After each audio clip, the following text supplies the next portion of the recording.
So have you ever been at a social setting where you're meeting up with some friends or trying to make some new ones, maybe some coworkers or at school, and felt like you're not really being yourself? Putting on a facade, you agree with pretty much everything that they're saying, even though truthfully, you may not even like or agree with what they're saying, over apologizing, and just know that you're the person when people ask their thoughts on you. I mean, they're nice. This is what many people think of as a people pleaser, or what we've become conditioned to do, which is passively socializing. I feel like in modern day, it is so easy and common to fall into the pattern of being an excessive people pleaser because of just not wanting to be confrontational, because you fear being viewed as difficult. You're kind-hearted, a little desperate to fit in, and may even have a little social anxiety sometimes to really do anything about it. You may not always do it, but in certain scenarios and situations that you're just not as comfortable and confident in, it takes over. But it's destroying the way that we present ourselves in so many ways when it comes to our connections with others. It leaks into all aspects of your life, the friends you have and make, your current or potential relationships, your work. Whether you like it or not, life evolves around other people in your life and how you interact with them. We lose out on having a deep, genuine bond with others, don't feel like we can be our true personality, and struggle to say no. This isn't your typical social advice video, copying and pasting tips from how to win friends and influence people. Don't get me wrong, they are great tips. Even if you do all these things, you can still be a people pleaser. I've been there with passively socializing so many times. It's probably what I struggle with the most, to be honest. So it led to me thinking about and discovering what leads to being so passively social and what to do about it. In this video, I'll be going over 3 concepts that I've learned leads to people pleasing, tied in with some ideas I found really useful and experimenting with to beat being super passive socially, to lead to having less but much more deeper connections with others,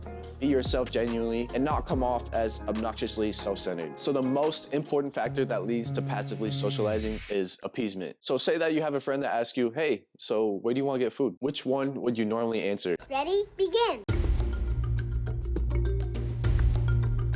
If you answered, I don't care, you're most likely appeasing. Now, that's not to say that sometimes, yes, you just don't know or truly care where, but if you almost always do this, then that's appeasing. Always being agreeable. Being appeasing is stringing along with no real say, talking about topics and making choices in a way to keep the peace, to avoid the problems for now. Think of it like this: you're not gonna talk to your grandma in casual conversation the same way that you're gonna talk with your friends about which way that you wipe. So you put on or remove filters on the way you talk in those different situations. Excessive appeasement is like putting on 1 or 2 of these filters that make you always agreeable and never express your own opinion. But this is exactly why people start to truthfully not care what you think, and leads to being more in the background. So to solve this, 2 steps. The first one is to be much more aware of it, and maybe even make sure that you're having your own opinions. Try to notice when you might be doing it in certain topics or situations. And if you don't know what to say most of the time, so you agree, I get it. Honestly, it's very easy to fall into the pattern of just not really being sure, so you always appease. You start to, at some point, not even generate your own opinion sometimes. Certain topics, it depends what, of course. Especially if it's something that you're unfamiliar with and they may know more than you. I was talking with my girlfriend and her friend the other day, and we were all talking about this one friend that they had, and she essentially had more knowledge and experience on a certain subject. So she would tell them what things meant and looked like, and they would just take that to heart as, okay, that's how things are. Looking back the other day, and just forming their own opinions on the subject, what she was saying was just absolutely terrible advice. Like, holy f***, she's on crack. We all realized that they just might have let the only advice that they got be the only advice that they considered. So really think to yourself and focus on gaining your own experience and researching your own opinions on it, to start being confident and knowledgeable enough to not always appease. The second step ties into the next part. They come together as a package. You really need both of them, and that's accepting rejection. We fall into the pattern of people pleasing because rejection is uncomfortable. We fear it because we care so much, and because we aren't facing and dealing with the rejection, no positive change occurs later on. Even if you know that some people aren't the type of people you want to surround yourself with, as their values don't match with yours, it's more comfortable than to be without anyone. What we don't realize is that it's really what we need the most to find and figure out who we do align with. So what's been really helping me is something from the courage to be disliked, and it's that we're living to satisfy our expectations and values we have in life, not others. Because if we aren't happy and aligned with those around us and then say we are, the feeling doesn't go away. It gets put away, and the resentment shows up later on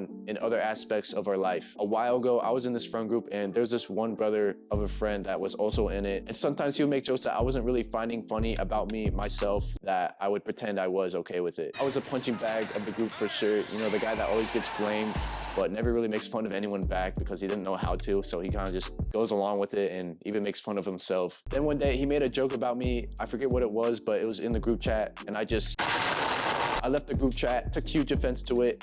I was really salty about it. Everyone was texting me confused and telling me like, bro, it wasn't that deep. And it really wasn't. I realized that it was a buildup over time of how I was feeling, and that was just the one that put me over the edge. If I just nipped it in the bud earlier, maybe talked to him about it, then I probably could have handled things a lot more maturely. But I didn't want to deal with the rejection and discomfort from that. Also, I wasn't in person with them, so how I was feeling wasn't being suppressed for once. You've got to be okay with bearing the rejection sooner than later, otherwise you're going to be setting yourself up for resentment later. So try to work on expressing yourself, because two things will either happen. Say something you mean and feel, and people will either react with, oh yeah, dude, I absolutely agree. Or, bro, what is wrong with you? And these are both great things. It helps you to get rid of the people that don't see and have your values, and instantly you can go to the people that do, so you can focus on them. Not only that, but don't forget too, you can do the same thing to others. You can be that person that is like, what the f, or I absolutely agree. Also, warning, don't apologize for expressing yourself. You got to quit apologizing as soon as something isn't exactly going smoothly because of it. I would apologize as soon as some sort of confrontation started to happen, even though I didn't feel wrong for it, because I was worried about how it made others feel. It takes away the meaning of it because you repeat it so often. Some people have literally came up to my face and told me that it's straight up annoying, or they'll just flat out ignore it. Now, I don't have to tell you that it's better to have quality over quantity of connections.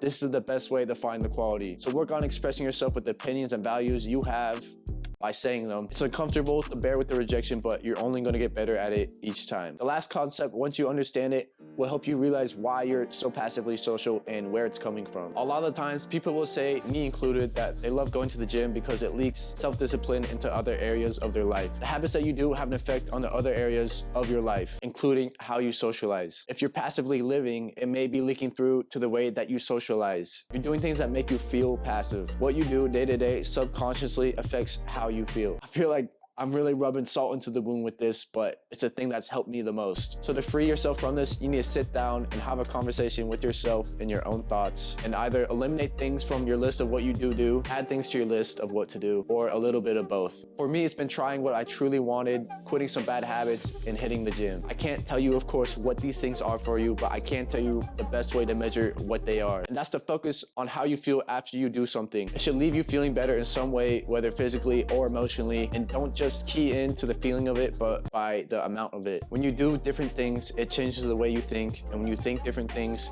you talk and present yourself differently. Am I saying with any means that passively socializing is a flat out bad thing?